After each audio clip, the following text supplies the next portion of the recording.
Hey everyone, my name is Penny Zanker, and it's time to reset. This podcast goes beyond just navigating change. It's about new ways of thinking about how you can approach challenges, how you can shift your mindset when needed, create some space and grace for yourself so that you can rethink, recharge, and reprioritize when and where needed. Are you ready to unlock your full potential? Thank you for hitting play and sharing this next episode with me. It's time to reset. Hello and welcome to Take Back Time. My name is Penny Zanker. And on this show, we want you to succeed and we want you to succeed big.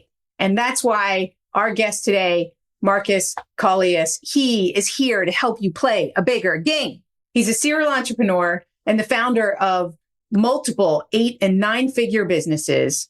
Over his 25 plus career, he's grown his supplement company from a startup to $170 million. And he's helped clients worldwide to lose over 3 million pounds. Wow, that's pretty cool.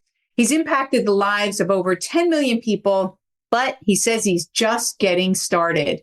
His debut book, which was recently released in July, Play a Bigger Game, and 7 Universal Principles to Experience Real Fulfillment and Win in Life, was in the top 10 selling books in America in 3 weeks of release. Without further ado, welcome to the show, Markus. Thank you so much, Penny. I'm psyched to be here. I think we're going to have a great conversation, but most importantly, people are going to walk away with some actionable items, actionable tips, actionable advice to start living that bigger, better life today. I love that because too much, there's like all this talk and it's kind of like high level, like you can do this, but there's nothing that we can sink our teeth into and that we can do, that we can start doing right away. I love that. Tell me why you've achieved some incredible results. If you had to boil it down to the secret of your success, is there one or two things that you say, because I focused on this, or are there some fundamentals that you can share? And this might not be the practical what to do exactly, but we'll get there. What do you feel are those key areas? I love it. And I feel like we're diving deep right from the get-go, which I really respect. Do it. Choice. It's one of my key principles. And what I mean by choice, everybody, is that you have more control over your life than you realize. And it's the choice to take the reins of your life. I see the most unhappy people, including myself, for so many years before I accepted that choice and accepted the reins, is the people who believe that their life is out of their control. And there's nothing I can do. My family is making me do this. My history says I'm going to end up here. The government is doing this to me. And life is happening to me, not for me. And when you make the choice to say, hey, actually, I'm in control. Everything boils down to a choice I can make. Oh, when you have that control, that power in your hands, you can change and accomplish anything. Now, I believe that too. When you say that choice, I mean, there's so much we could go into, so much around that. I think what I hear you saying too, and correct me if I'm wrong, is this is where our mindset is, that our mindset is the number one limiter to where we're going and keeping us from deeper relationships, from greater successes and so forth. Tell me more about that. Do you agree with that or disagree with that? 100%. I am 100% a mindset guy. The more I learn about how our minds work, I think most people have the same answer: is we know so little of how our minds work. If you learn just a little bit, you're like, the power that comes from this stuff is wild, because two people can be looking at the exact same thing, the exact same situation, the same event. One person could be overjoyed with what just happened and the other feel like this is the worst thing that's ever happened to me. And truly what this stuff boils down to is perspective, mindset. And when you learn how to tap into this, and when you learn to take control and make the choices to see the world in a specific way, oh my goodness, anything you want to do, anything you want to accomplish, it's yours. I talk about in my new book that's coming out, The Reset Mindset, is how we can be conscious of that choice and reset because we get on autopilot, and how do we rein in and realign on that? I'd like to hear from your perspective, how does choice allow us to play a bigger game? Because I haven't made the connection yet, right? If I'm wearing the hat of the listeners, they're like, okay, I get what you're saying, but I don't understand how that helps me to play a bigger game. Wonderful. Penny, if you don't mind, I'm going to take just the smallest detour real quick, because Please. before I answer this question where I might actually separate myself further from the audience, I want to make sure that the audience realizes and knows that for the first 15 years of my life, I was a victim in every way. I had such a sad life. I had no confidence, no self-worth. I was stuck. I respect and have so much mercy, love, and patience for anybody who feels stuck. But at the same time as being stuck, you might be saying, but I know there is more to life than this. I know I could be playing a bigger game in life. I should be playing a bigger game. I know I could do more with this life. I was there for so long and I hated living in that space. So I just want people to know that I was once there and I made the choice one day to break free. Now, I don't want to also make it sound, and then the very next day, my life was a billion times. Right. No. But once you make the choice, you're going to start to accept and understand and open up your mind to the fact that you haven't got it all figured out and that there are answers out there, including ones on this very podcast, that can start changing your life radically today. To go back to your question about choice and playing a bigger game, I think there are so many people. I think the vast majority of people in life, if you ask them, they would say to you, I feel like I should be playing a bigger game. There's more that I should be experiencing. There's more that I should be doing. I have so many blessings, so many talents that aren't being utilized. And yet I'm stuck. I don't even know where to start. The choice, this reset, this mindset reset, which, by the way, there's so much about what you are sharing that I love. This is the chance to just say, okay, what if I haven't got it all figured out? What if what these two are talking about right now, what if there's something to it? What could I do? And let's talk about some of those first. Okay. Yeah, let's talk about it. Number one is to say, okay, what if I was in control? What would that look like? And what if every time I say, yeah, but I'm not in control of that, the government's in control of that, this is control. What if that's actually what's holding me back the most, is the feeling and this thought, this understanding that I'm not in control? We even take taxes. Taxes is the one that everybody loves to complain about. We've all been there. We all hate taxes. What if I told you taxes are actually a choice?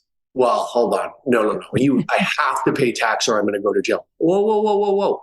But you don't have to pay the tax. You could make that choice. Right. You're in control. You don't have to pay.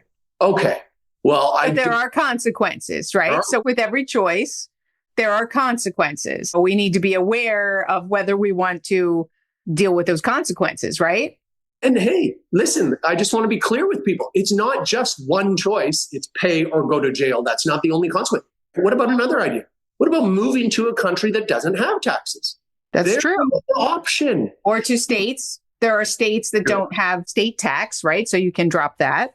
Exactly. You can't just say, I'm out of control. No, you are in control. Okay, well, I have my job here, my family here. Okay, whoa. You are making the choice to stay, even though the taxes are what they are where you live.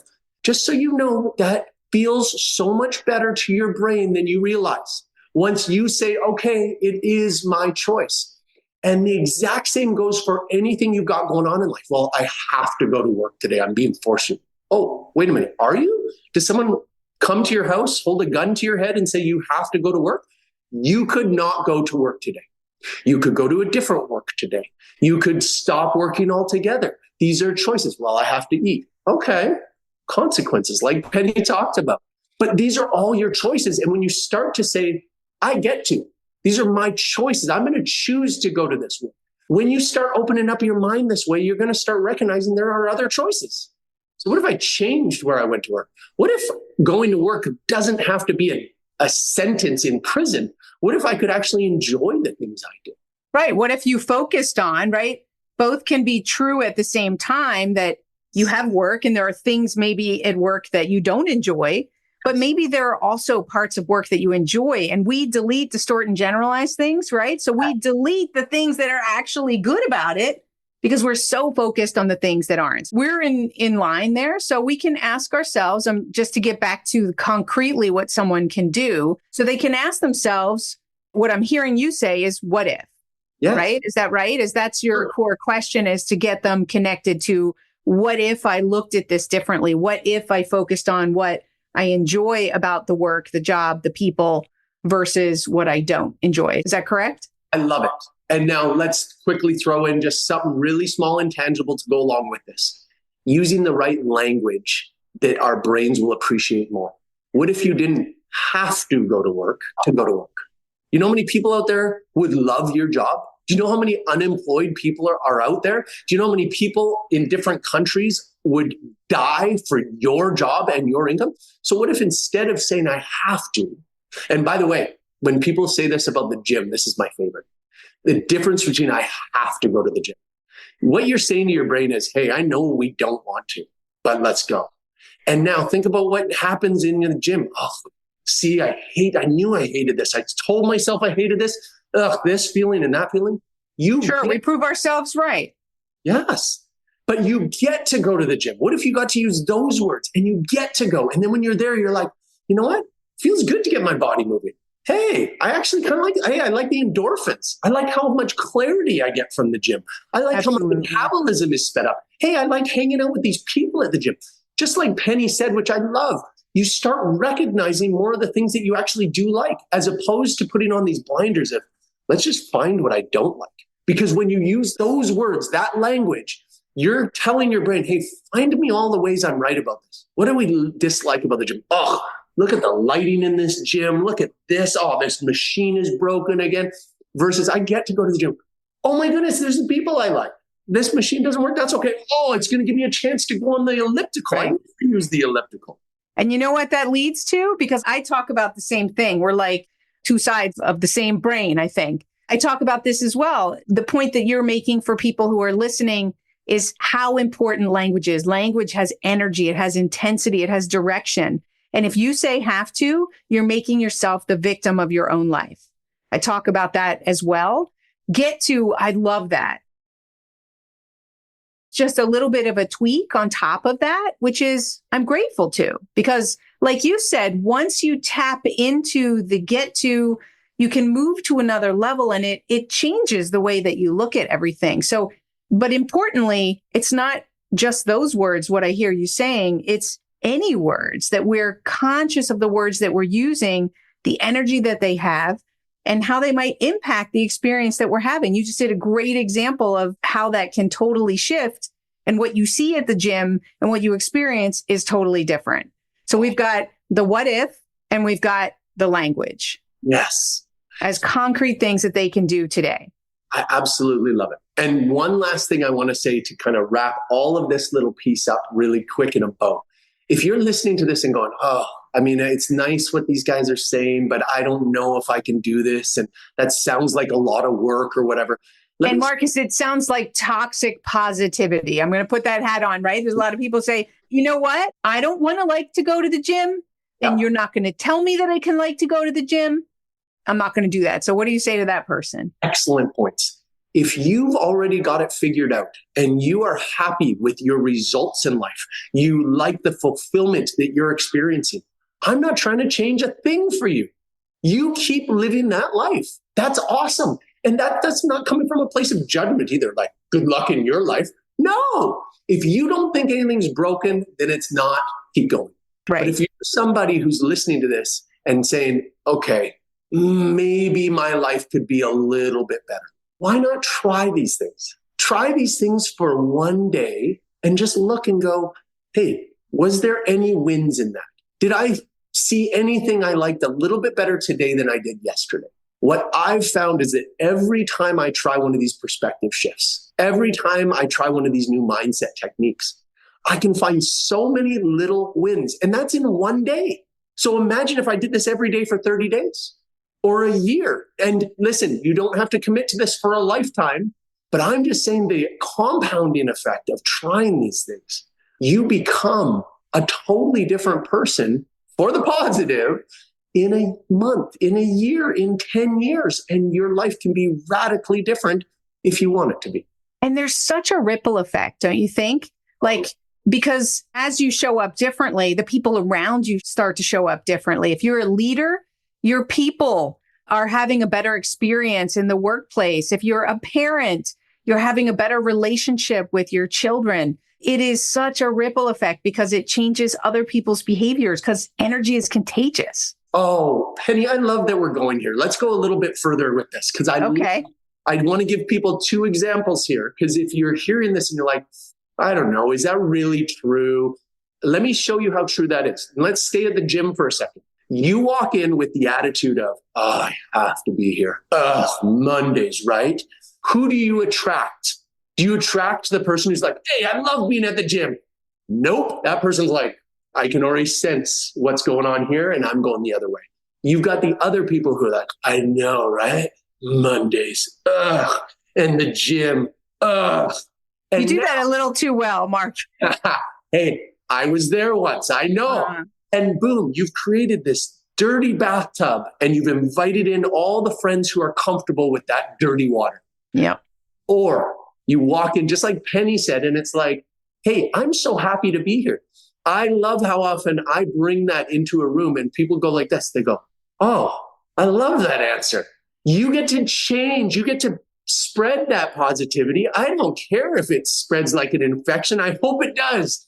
Right. And if I got to bring a smile to someone's face who might not have smiled otherwise that day, oh, I feel so great about myself. But then again, you attract the other people. So when I'm at the gym, I attract those people who are like, oh, isn't it great to be here? I got such a crazy pump right now. Hey, you want to come get a set in with me? That is where I like to be. And by the way, anybody listening who's like, okay, those are two extremes. I think I'm maybe more comfortable in the middle. That's great.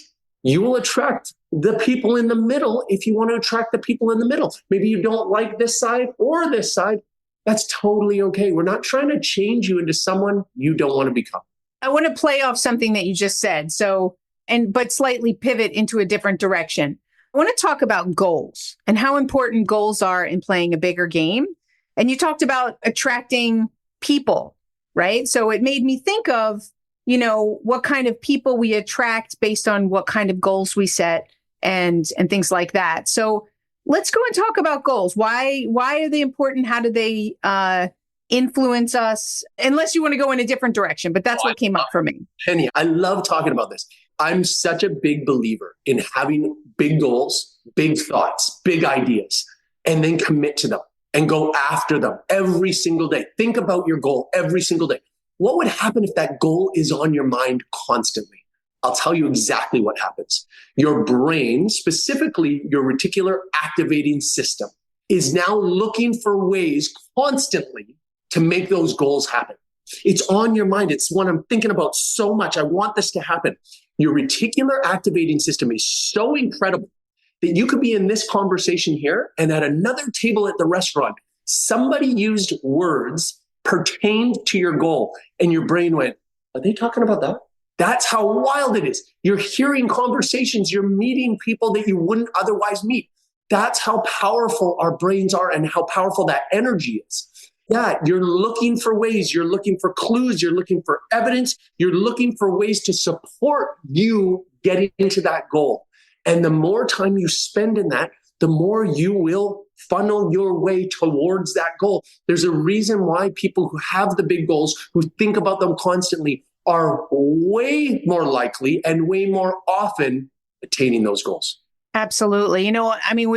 We've come to some of the end of our time. So I want to wrap up this piece, give people another concrete, tangible thing, like you said, that they can do. And then I want to find out where they can find out more information about you and where they can get your book, How to Play a Bigger Game. Thank you. By the way, I can't believe our time is already up. When you started, I know. Has it been like 5 minutes? What's going on? I know, totally. Let's talk about tangible. Let me give you something small to activate your reticular activating system today.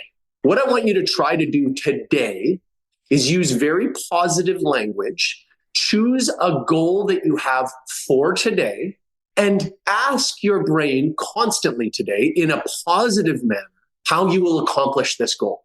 Let me give you something very tangible. The way our reticular activating system works is if you ask it a negative question. For example, why am I going to lose? If I do this, will I lose? Your reticular activating system, your subconscious is going to come back with a whole bunch of negative answers. Well, let me prove you right. You asked why you're going to lose. Do you remember when you were in grade 2 and blah, blah, blah? Do you remember when you got rejected by? Do you remember all this failure? If you ask it in a positive way and say, why am I going to win? Why am I going to accomplish this today? It will come back with positive answers. Well, do you remember when you accomplished this, this, and this? Do you remember nailing this goal and this goal? And here is why you are a winner. And that's what I would just love to hear that you took out of this episode is, why are you a winner? It is as readily available to you as why am I a loser? And let me tell you, for the first 15 years of my life, I constantly asked the question and got the answer of why I was a loser. I had nothing to show for those 15 years. And as soon as I made the change, I have everything to show for it.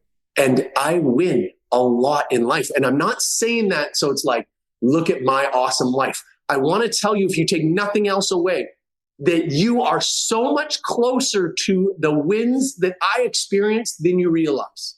It is one decision today, one decision to put you on a slightly different path, and then just do it again tomorrow and try and add one more thing. Listen to one more podcast, try out one of these techniques and do it consistently and watch how great your life can become. Awesome. Thank you so much. And before I wrap it up, so tell people where they can reach you and where they can get access to how to play a bigger game.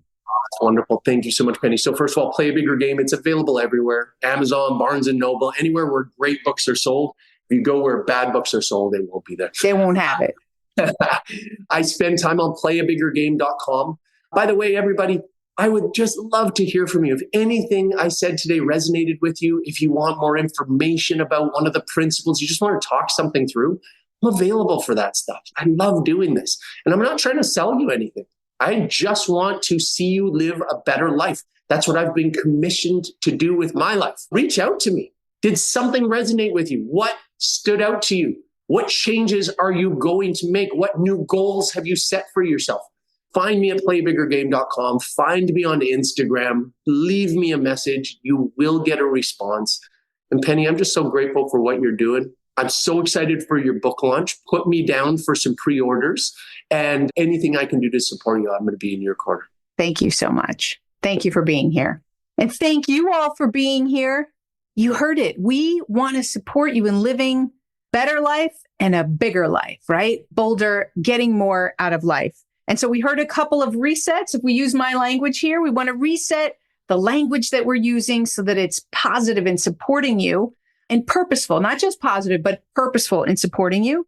You're going to reset the questions that you're asking yourself to make sure that you're asking yourself the questions that are going to put your brain in motion for you and looking for the right things. We talked about the what if, right? Being able to reset your focus on what you do want, not what you don't want, and to be in that place where you are making better choices, choosing, really showing up and being conscious of those choices. And then in those goals, setting bigger goals to allow your brain to go after it and go get it. And a little thing from me is wherever your goals are today, think about how you can make them bigger and then bigger still. So go bigger and then go one step bigger again until it feels a little scary. And then you're there. All right. And then let your brain go for that. What a great episode. Thank you all for being here, making sure that you're leaving here with those concrete items. My name is Penny Zenker, and we'll see you in the next episode. Hey, thank you for spending this time with me. It really means a lot. If you're feeling a little off, distracted, overwhelmed, stuck, or just out of sync, remember that's your signal to reset. And that's all it takes, just recognizing one reset moment at a time. So stay tuned for more tips, tools, tricks, stories, strategies, all here on Time to Reset. We'll see you in the next episode.